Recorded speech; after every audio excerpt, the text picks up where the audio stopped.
So let me just say that what I'm about to say is not attributed to any organization that I may be associated with, and they are purely the opinions of my own, and you may even agree with me and reaffirm that when I'm done, but they are my opinions, and that's where we're going to leave them. So I'm here to talk about income to assets to wealth, and let me give you a little bit of background. I was born in Orange, New Jersey, hence I applauded Newark, and I was born to a single-parent household, and my mom dropped out of college to take care of her grandmother, and she never finished. My sister went to school. I was born 19 years later. She dropped out of college to take care of me. So I was the first person to go to college in 1985. It always baffles me that in the 80s and the 90s and now in the thousands, we're still celebrating firsts, particularly within communities of color. I ended up, by the good fortune of my mom, working a job during the day and cleaning houses on the weekends to be able to go to private school. And I would show up in this little short blue bus. Now I know what short buses mean. And I would then see all these Maseratis and Jaguars and Porsches parked in the parking lot, and I would say to myself, well, what's the difference between them and me? Because I'm on the honor roll. They're not. They're doing drugs. I'm not. I'm actually getting my work done. They're not. And then it hit me. The only difference was race and class. And from that moment on, from good old Montclair Kimberly Academy, the school on the hill in Montclair, I recognized that there's a pathway to wealth in this country. And technically, everybody has a chance to be on it. What they don't tell you is that this is the way it is for the majority of people. It's slanted like Mount Kilimanjaro for people of color. It's an uphill battle. And what perplexes me, and I want to be clear, I'm a capitalist. I really would appreciate that introduction because I am a capitalist. I'll be doggone if I want to be poor again. But I'm a new capitalist. My mission is to shift the paradigm of capitalism so that people of color are not on the bottom. Well, watch out, because that means somebody got to go. Somebody got to give up their assets, and somebody's got to come down from high to middle. I don't want anybody to be at low, but at least be middle or high, and at least have the chance to get there. So what I'm going to talk about today is a trajectory to let's stop talking about income, because that caps people. Let's talk about assets and how we get to wealth.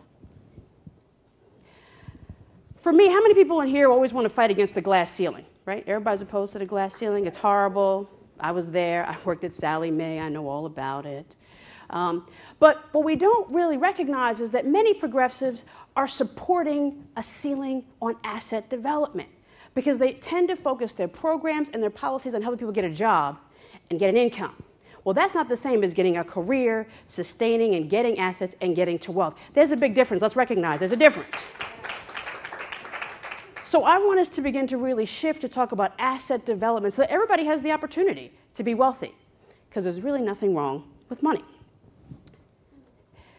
Now, the role of assets is interesting because right now, as we stand, 20% of Americans have a negative or zero net worth. What's even crazier is almost 30% of black people have a zero or negative net worth. So there's a problem. It says there's some inequality that we need to address.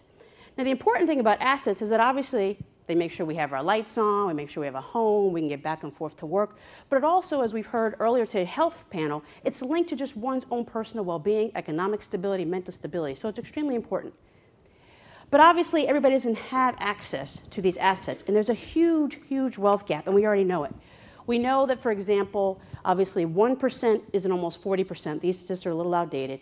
And that the people on the bottom, 80% of America is sharing 20% of the assets, which doesn't mean we're all just scraping for the crumbs at the end of the day. So let's think about who are the poor. These are great statistics. You know, people are poor. 30 million people have jobs that pay less than the federal poverty level. Children of immigrants make up 22% of the almost 25 million children. 1 in 4 Americans have jobs that pay less than the poverty level for 4. Almost 40 million people are living in household incomes that are below the federal poverty level. So we know that folks are really struggling in this country. Actually, let me go back for a second. So those are the poor. And those are pretty significant numbers. What we forget about, though, are the vulnerable. Those are the ones who are probably 1, 2, maybe 3 paychecks away from being a statistic right here. I know I used to be there. Luckily, I'm not there anymore, but I used to be. And I could be, if the market keeps tanking, I could be right here. But what we talk about, we recognize is that this is a huge issue. So, this could double. We could be talking about 80 million people if you include the vulnerable. And let me give you a sense of who the vulnerable are. There's a young lady named Becky. She has 2 kids, dare I say by 2 different fathers. She had a kid when she was a teenager. She is 38 years old, and she was just diagnosed with breast cancer. She has a job. She has a home.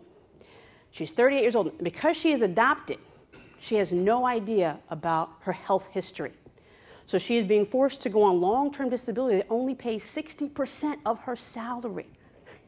She is on the verge of losing her home. The irony is, I am the godmother of her son. She graduated from Georgetown University. She has a Master of Social Work from the University of Pennsylvania. She is on the edge. There's another profile of vulnerability. This is purely by circumstance and purely by opinions and the thing that we call values and morals. There's a set of twins who are now 15 months old. Their names are Madison and Mackenzie. But for 6 months when they were born, how many people have kids? You go to the doctor like every other day when they're first born. For the first 6 months, they did not have health insurance.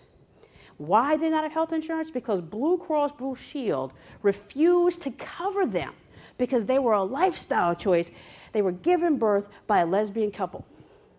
Those were my kids. Something is wrong with this picture. So it's important that we not only focus on the poor, but those who are on their way and vulnerable, because you know what? It could be any of us at the rate this credit crisis is going. So that's who they are. Who are they not? Well, they're not lazy.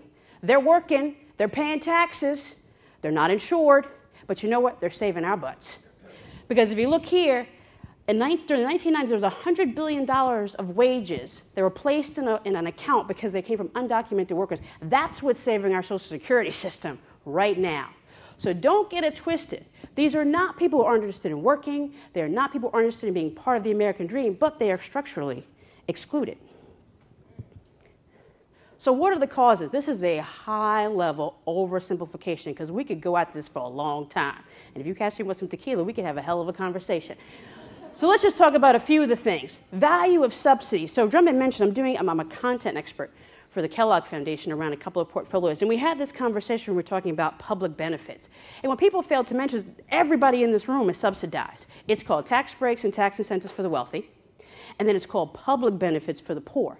The difference is tax subsidies for the wealthy helps them keep their assets. Public benefits for the poor keeps them oppressed. It's called the cliff effect. For every little bit of extra money you may make because you're doing what you're supposed to do, getting off of welfare, going to get a job, you lose a substantial amount of public benefit, which then becomes a disincentive to move on. So people say, oh, they're lazy, they don't want to work. They can't afford to work. Let me give you some perspective. When was the last time somebody in this room made $10 an hour? Anybody even remember back that far? Okay, so if you start making $10 an hour, then you lose your food stamps. Think about food prices right now. They clearly will not be eating organic. At $11 an hour, you lose your child care subsidy. I don't know about you, but my child care provider is $15 an hour per child. I got 6 kids. That's not going to work for me. At $16 an hour, if you're lucky enough, you lose your child's public health insurance. Last time I checked, you will not be able to survive. That's why that graph in the beginning, it's Mount Kilimanjaro. It's a slant. So that's a problem. So we need to get subsidies to work equally for people.